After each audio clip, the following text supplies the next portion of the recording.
Сәлем барығыҙға. Тура эфирҙе дауам итәбеҙ.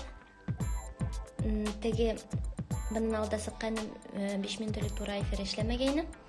Хәҙер яңынан башларға тура килә. Әлеге ваҡытта мин һәм минең иптәшем Шамил менән беҙ Балҡан ярымутрауы илдәре буйлап сәйәхәттә йөрөйбөҙ. Беҙ шулай булһа ла пландар буйынса беҙҙең тура эфирҙарҙы дауам итәбеҙ. Башҡорт экономик проекты буйынса төрлө мөһим һәм кәрәкле темаларға беҙҙең башҡорт егеттәре һәм ҡыҙҙары менән осрашыуҙарҙы дауам итәбеҙ. Әлеге ваҡытта беҙ Белградта һәм хәҙер беҙ Өфө ҡалаһы менән бәйләнешкә сығабыҙ. Өфөнән бөгөн Тамян Ғәбитов тигән шәхси эшҡыуар менән әңгәмә буласаҡ. Әйҙәгеҙ уны саҡырайыҡ һәм мин әҙерәк уның тураһында һөйләп үтермен. Бәйләнешкә сығабыҙ.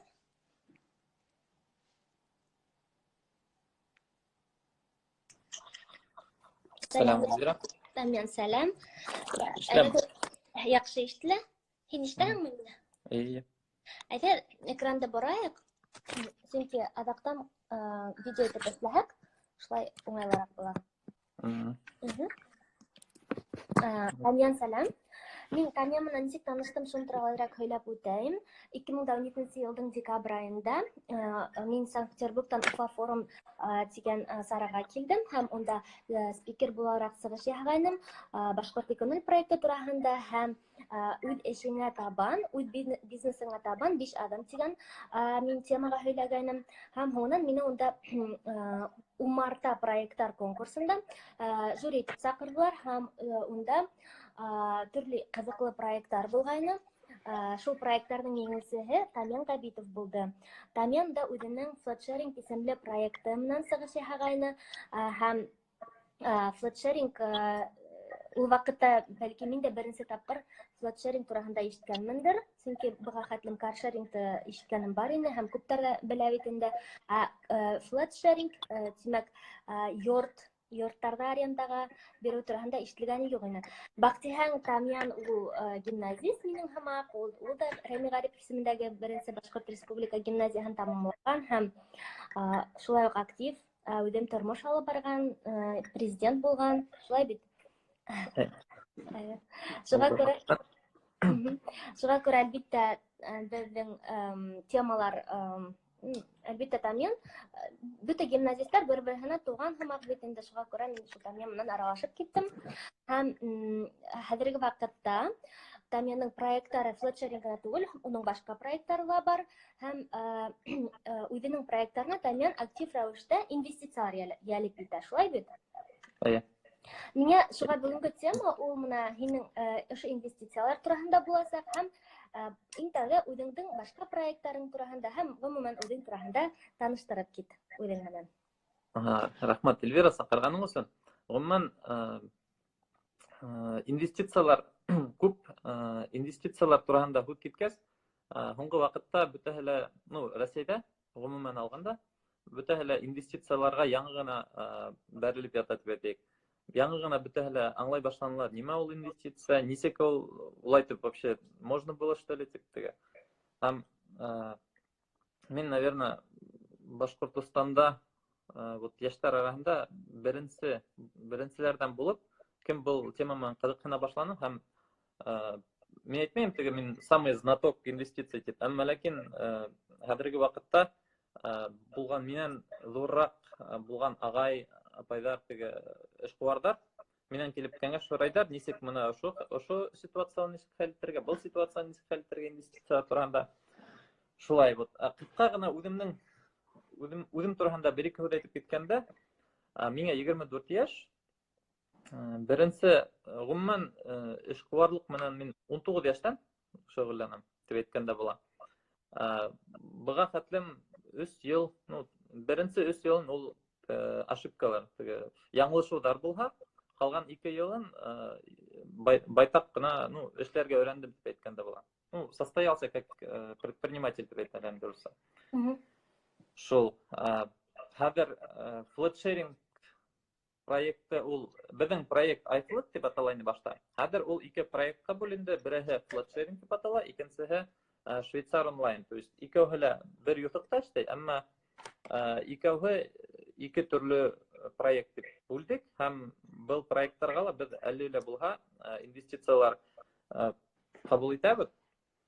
Ялеп итәбез, чөнки алып караганда менә мәсәлән Америкадагы стартаптар мына һуңгы бер проектты караным, 45 миллион доллар на стадии она привлекательтәләр. Если аны Россия намакейна рубльна валютаһына күчергәндә, ул безнеңсә бик зур хандар.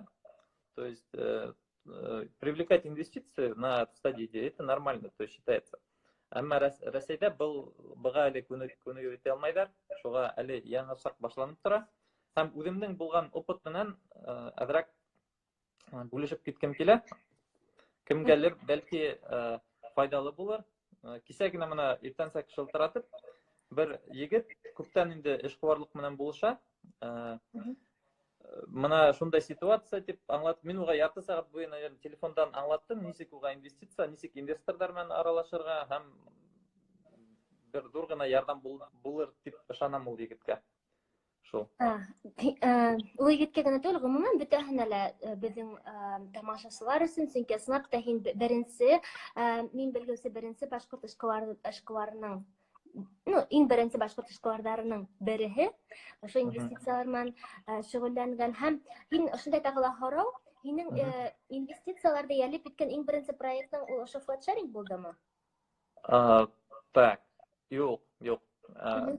Мин нисек дип әйтәм, инвестиция дип атамасам да, мин аны аңлама нисек дип интуитивно бер иң беренче проект минең булды ул ЕГЭ центр онлайн, да, то есть мин беренче курста ЕГЭ центр, беренче курста мин репетитор булып эшләй башладым, икенче курста һәйбәт кенә студентка карата һәйбәт кенә акча эшләй башладым, өченче курста мин үземнең ЕГЭ центр асырга булдым. Һәм буның өчен мин 20 мең акча алып тордым. В общем, кешеләрдән шул, наверное, беренче инвестиция булган. Без ул акчаны, конечно, беренче стартап ул так себе. Анда шулай да тәҗрибә бит инде ул. Тәҗрибәне шул бәләкәй стартаптан башланы. Менә шул беренче, наверное, инвестиция ул минең 20 мең, шул тапкан 20 мең булды. Аңлашылды. Артабан инде проект. Артабан төрле проекттар менән шөгыльләндем. Ничек дип әйтәм, анда төрле бәләкәй проекттар менән шөгыльләндем, аларны һөйләп тормыйм. Ниндәй бер проект акча эшләргә өйрәндем дип әйтсәм, шул проект менән ул да булһа агайым менән Заборы Уфа дигән компания эшләр. Уның компанияһына мин унда партнер буларак килдем. Һәм без бөтә булган акчаны тигез итеп икегә бүлеп эшләй башладык. Унда ысында миңа булган, то есть ул акчалар миңа зур күренә инде. То есть унда уже больше 100 тысяч китте, 100 меңдән артык акчалар китте. Һәм был миңа 23 яшендә микән, зур акча күренә инде. Шул проектта мин акча эшләргә өйрәндем дип хатырга һәм нисек гомумән проектларда алып барырга икәнен аңланым, өйрәндем. Так, монда язалар, Эльвира, һин карап барам, мин укып өлгермәйм.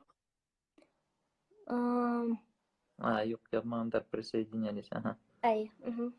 Һораударыгыз булһа языгыз, чөнки башкорт экономик проектында гомумән бындай инвестициялар темаһын күтәрүче кешеләр әлегә булманы. Шуңа күрә тема бик кызык. Шуңа һораударыгыз булһа, шәхси эшкуарлык темаһына, бизнес темаһына һораударыгыз булһа языгыз.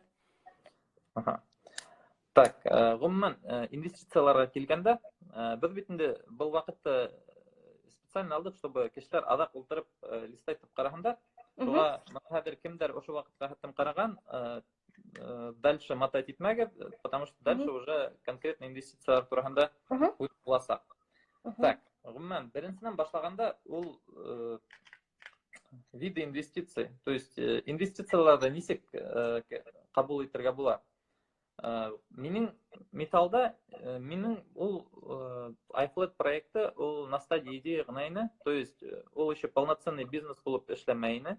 Шуга мин кеше взаймы акча алу дигән займы дигән nimаны вообще караманым, чөнки безгә надо было продать долю от идеи и как-то на эти деньги начать стартовать. Шуга первый вид инвестиций была в долю. То есть компания регистрируется, и от этой компании какая-то доля отходит инвестору. Вот. В данном случае біздің проекта 15% у инвестордыкі за $1 миллион. То есть біздің ғұмумен алғанда где-то 2 миллиондан ашу ақша еліп етілді бұл проекттарға.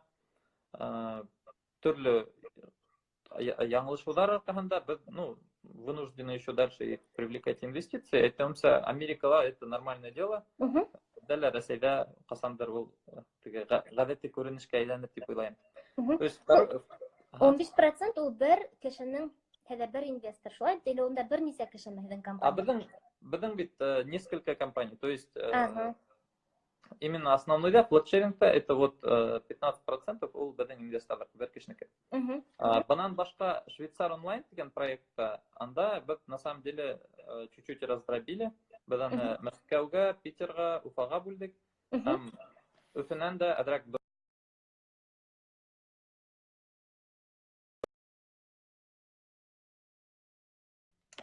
Также можно еще и привлекать взаймы. Если бынагар күп эшкуарлар миңа городарма мөрәҗәгать итәләр, уларның уже эшләп торган бизнестары бар. Улар кемдердер минимальный 100 меңдән ашу акча эшләйләр, чистыми да, в месяц.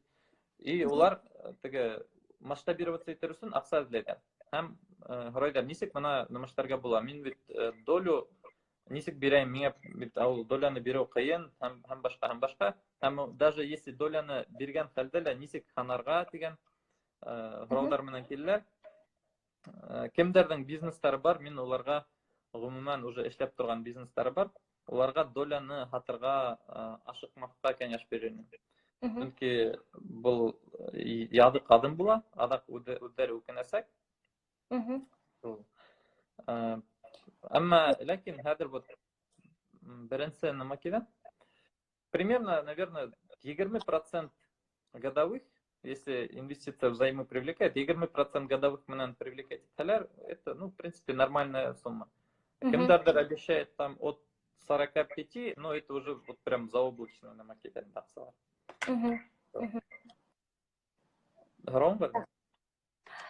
Так, хәзер инвестициялар. Юк, хәзер дәвам ит, мин харам бар, хәзер аны формулировать итәм дә, һин харам. В общем, то есть мин айтып тонса, мин үземдә нык белгес дип әйтмәйм. Миннән дә һәйбәтрәк белгән агайдар апайдар бар. Әмма ләкин минең тәҗрибәмдә кемдергәлер мисал булыр дип ышанам. Әле ике вид инвестиция, это в долю и взаймы. Караңыз, хәзер инвесторлар нык бер минең бер ядык адым булды, бер яңлышуым булды. Мин башта инвесторларны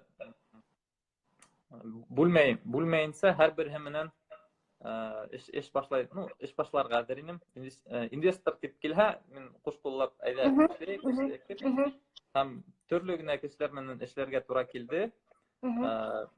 Даже инвестор менен хугышкан вакытка бар итте.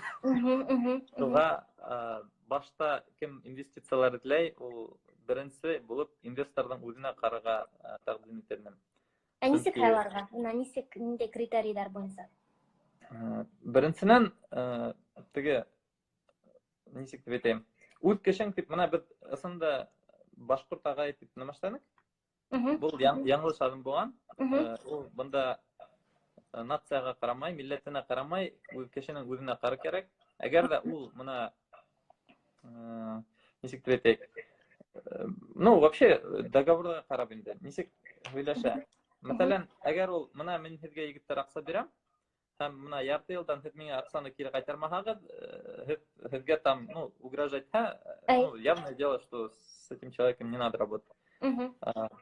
И инвестор менен эшләгәндә непосредственно договор намаштар кирәк. Договор, даже если нык ышанган хәлдә лә, инвестор менен договор төзергә кирәк. Моны нисек айырыга яхшы инвестор, насар инвестор? Ну, белмәйм, ул, наверное, тәҗрибә белән киләсәк, потому Һәм что интуиция. интуиция менә. Мгм. Ну, беренче очрашудан ук беренче инвесторга ук әй дип әйтмәккә кәңәш бирәм. Нисек кенә акча кирәк булһа Мгм. Димәк, Вот. һинең иң беренче инвестициялар алдан ук шул килешү буенча булдымы, договор буенча булдымы? Юк, мин моны үземнең Хатта опытта шул әйтәм. тәҗрибә. Хатта шул булды. Без беренче инвестор менән как раз шул Уфа форумдан һуң булды. Уфа форумда миңа инвестор килделәр. Вот минең шулай бизнесым бар, ул чуть-чуть другой сфере эшләйме. Давай мин һиңа инвестор булырга бир дине. Һәм без шунда ук аны һөйләштек тә, бер-ике атнаннан уже офисында күсеп, ну, в общем, эш башланып, бер ниндәй договорда төземәнек, бер ниндәй вообще бер ниндәй кагылдарда нимәштәмәнек, кул куйманык, эшләй башланык, ул акчаһын түләне башта, азак акчаһын, ну, то есть без по долям договорились, компания создавать иттек, доляны бирдек уга, әмма кайһылыр вакытта ул акчаһын кысты, то есть дальше акча бирмәйм, һез эшләргә тиеш дип нимәштәне, һәм без буны менән риза булмай, Луганска каршы шуны менән угышып чыгып китәргә туры килде. Әлбиттә, тәҗрибә, унда тәҗрибә һиңа киләсәктә уяурак булырга ярдәм итә бит инде. Шулай да. Әлбиттә. Хәзерге, димәк, менә һин шәхси төрле кешеләрдән инвестициялар ялеп итәһең, шулай да дәүләттән һәм башка оешмалардан ялеп иткән акциялар булдымы?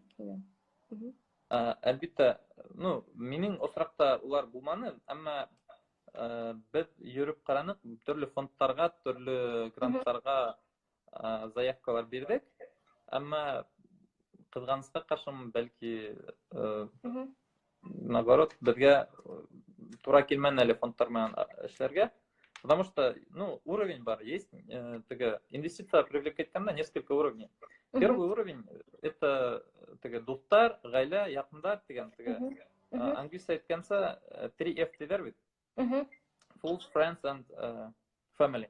То есть дуслар, гаилә һәм, ну, те дураки, которых тебя поверили. Вот. Ул беренче круг. Ул кругта үтер кирәк, иң беренче акча инвестициялар эзләгәндә шул кругтан акча эзләйм. Второй круг это вот бизнес-ангелы. Алар Россия, пока бизнес-ангелы считается где-то вот от миллиона рублей. Если до миллиона, это вот можно стар, гаилә, намакидан алырга. Бизнес-ангелдар башлана уже миллиондан, һәм, ну, 10 миллион примерно маштаб. Ну, может и до 100 миллионов. То есть Москвада, конечно, разговаривали с бизнес-ангелами, алар 70 миллион бирергә әзерләр. Вот. То есть от миллиона до 100 миллионов это бизнес-ангелы.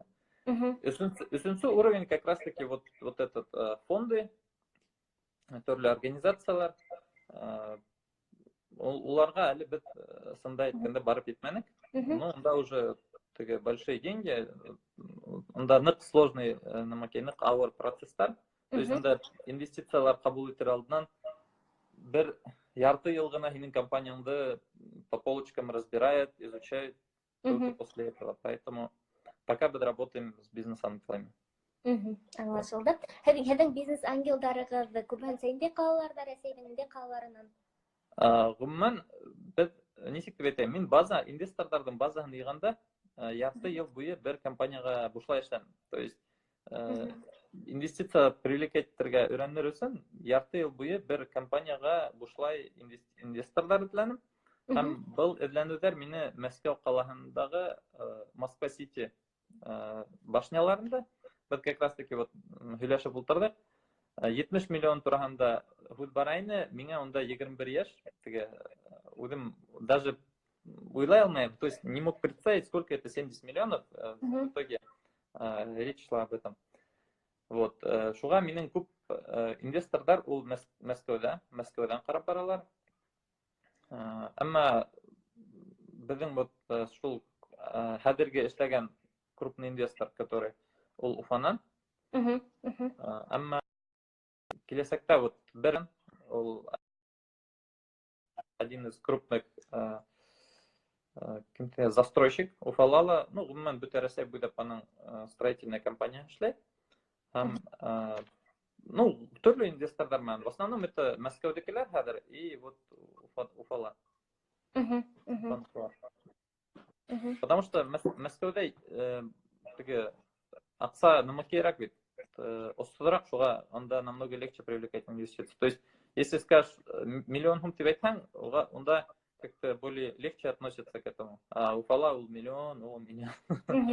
Все-таки кыйбатрак. Шулай. Шу, так. Икенче берәү язган. Электрик. Ну, Һорау түгел. Ага. Ну, башлай. Ну, в общем, кемдердің опыттары бар, тоже языгыз. Ниндей опыттар булган, инвесторлар менен разберем. Икенче лайфхак дип әйтәйемме, ниндейдер бер үзенә күрә ошибканы намыштаным. Это то, что бездә вот Россиядә менталитет шулайрак. Акса алгаң, һиңа аны мотлак кайтарып керек. То есть, ну, это и правильно, то есть син аксаны алгас, аны кайтарга тиеш. Әмма инвесторлар менен эшләгәндә бер ниндәй гарантия булмаска тиеш. То есть инвестор аксаһын бирә. Ну, допустим, бер инвестор бар, у которого есть миллион, и он этот миллион может положить в банк. То есть банка апарып кала, где-то 10%, 12% годовых анага обеспечено, и ул аксаны югалтмаясак. Әмма инвестор, әгәр ул берәй компанияга һала икән ул аксаһын, уга, естественно, процент годовых күбрәк була. Мин әйтүемчә, 18-20% годовых намыштаһалар. Әмма шул вакытта уның гарантияһы югала, ул аксаһын югалтырга может. Ул уны аңларга тиеш. Һәм яңы акса ялып киткән эшкуарлар үзләренең машинаһымы, өйеме, бөйрөнме бирәм дип вәгъдә итмәскә тиеш. Чөнки дөнья хәлен белеп булмай, проект может бер-ике ел һәйбәт эшләргә лә, адак эшләмәскә, шуга югалдымы? Хәзер бар. Хәзер бар. В общем, гарантия булмаска тиеш, әгәр инвестор һиңа акса бирә икән, эш бер елдан һуң килеп сыкмай икән, мәсәлән, берәү дә беркемгә лә акса бирергә кайтарга тиеш түгел. Был пункт, наверное, договорда мотлак рәвештә жирными язылырга тиеш. Шуга шул беренче миңа асыш булды дип әйтәм. Шул. Икенчедән, монда үземә язып алганым. Инвестор ул другой мир, то есть без инвестор дигәндә мин башта уйлый торган, кайда яшиләр икән ул инвесторлар, кайда уларны табырга икән. Ну, то есть думал, что аерым бер ил бар, инвесторлар яшәгән генә мир бар, һәм шул мирга ничектер барып эләгергә. На самом деле, улай түгел, инвесторлар бездән эргә терәлә, әгәр һинең проект кызыклы икән, әгәр һинең проектты үзең күрһәтә белән икән, инвесторлар үзләре табыласа.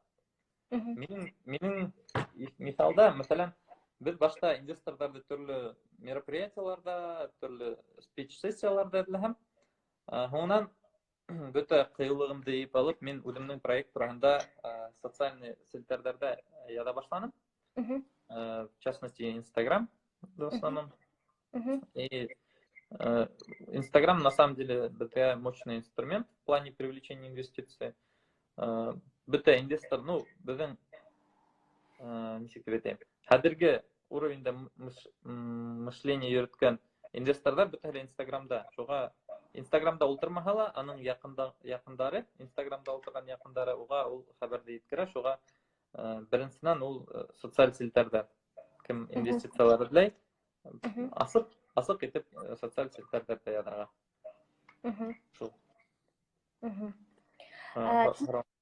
Мин шунда һорау, димәк, менә һин инвестициялар тураһында, һин 21 яшендә бер компаниягә бушлай эшләнем дигән, шулай бит? Димәк, һин тәүдә инвестициялар тураһында белдең, һуңынан гына үзеңнең эшеңне барлыкка килтердең, шулай бит? Шулай килеп сыкты. Мин ничек Аяз Шабудиновты бөтәһе лә беләләр, кемдә? как-то шуның бір мероприятиеһына барып эләктем. И ул мероприятиега как раз инвестициялар турында һөйләйне ул. Нисек нисек ялеп итәргә, нисек һөйләшергә һәм башкалары. Мин ул мероприятиенан һуң кайттым да, ну, белмәйм, как-то совпало, шул компанияның основателе тоже миңа предложил, вот син инвестициялар тапкан, вот мы с тобой так договоримся. Миңа ул условиялар оҡшаны һәм мин уға инвестициялар эҙләй башладым. То есть минең үҙемдең ниндәйҙер эш булдырыу дигән фекер ул ваҡытта юҡ ине. Әммә шул инвестицияларҙы өйрәнә башланым инде шул ваҡытта. Һуңынан мына флотшеринг тимәк һинең дәүләттән тик мына Уфа форумында енгән 30,000 40,000 генә аҡса булды, шулай бит? Әйе, ысынында шулай булды. Дәүләттән гранттар отор өсөн унда беҙгә намакәйҙәр бит.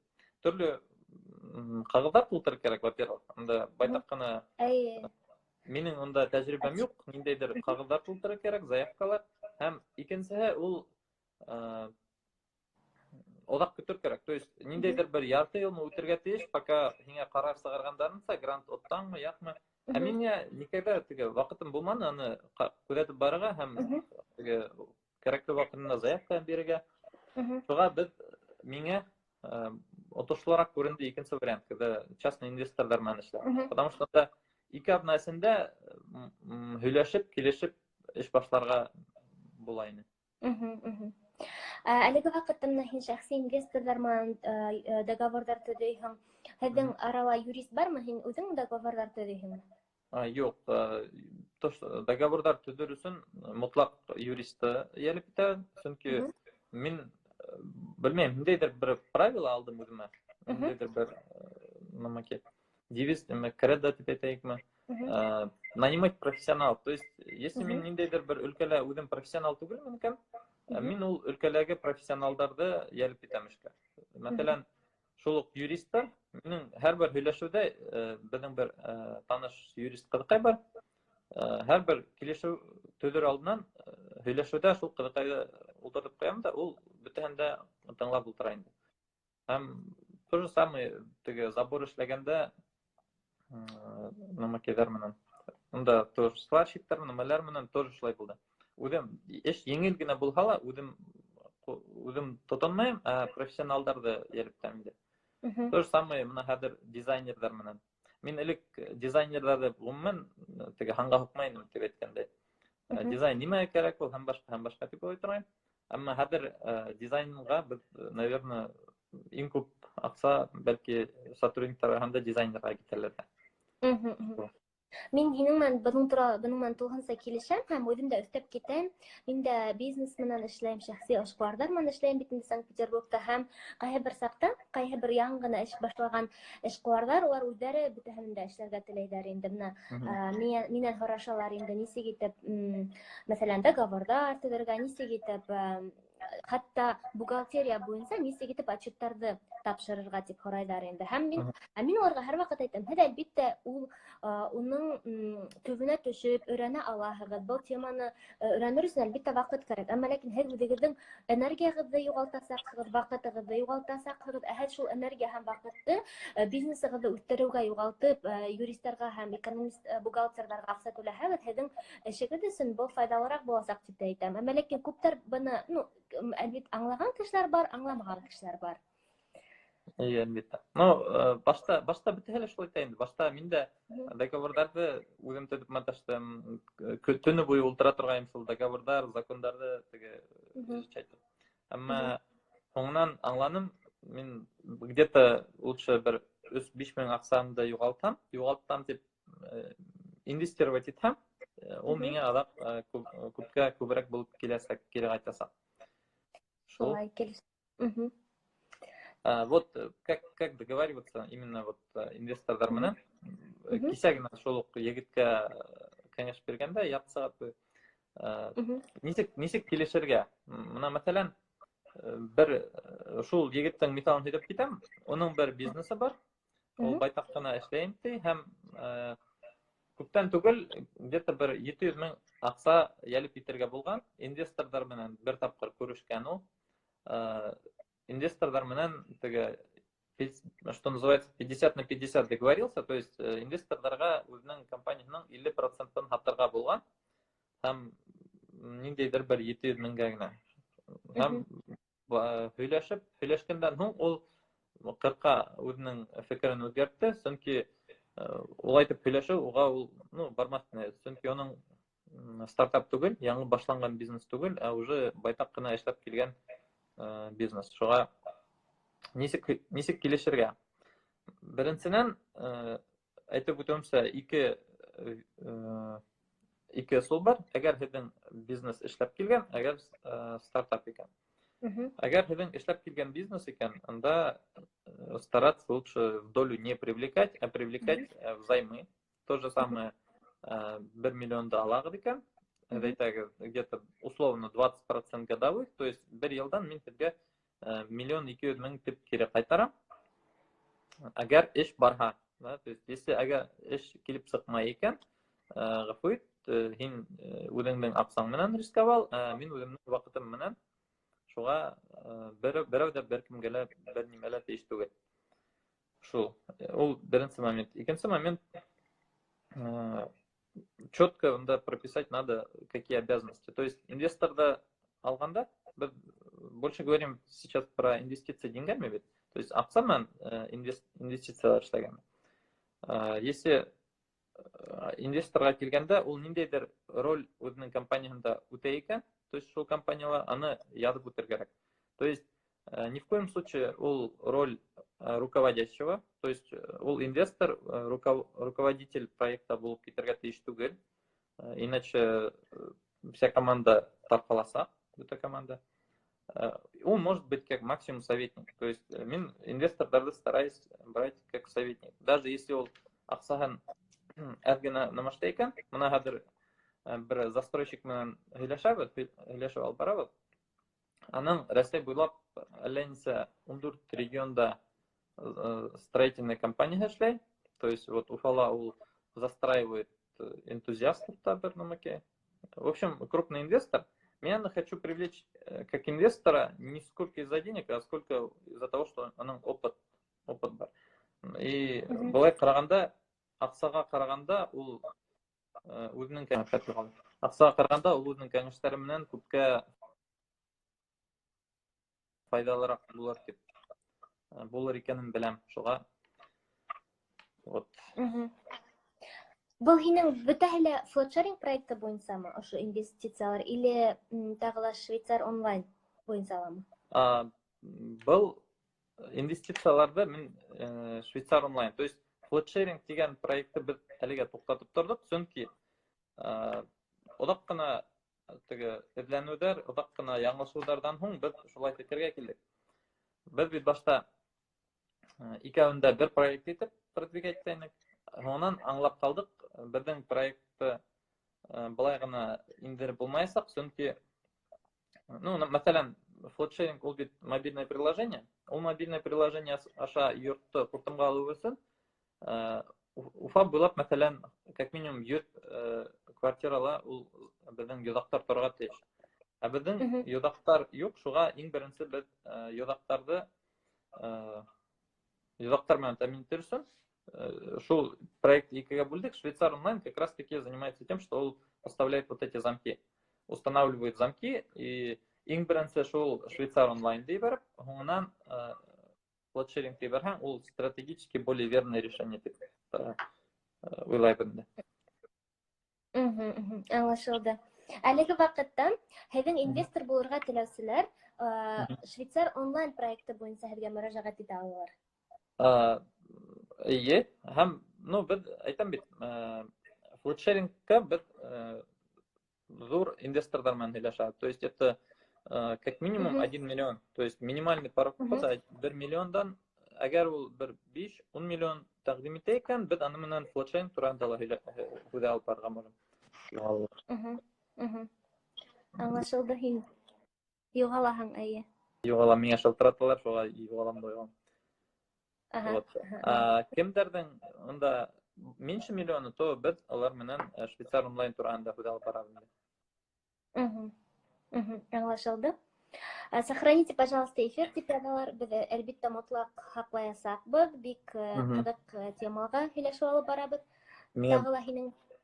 миңа монда шылтыраталар, шуға миңа, наверное, намакейга калдырматтар ул. Оҙаҡ һөйләшеп булмаҫ, наверное. Но әгәр нимә тип әйткем килә, әгәр һорауҙар булһа, Эльвира, һиңә яҙһындар да, ниндәйҙер бер намакей ҡалдырырбыҙ сторistамы. Был һорауҙарға яуаптар бирергә тырышырмын.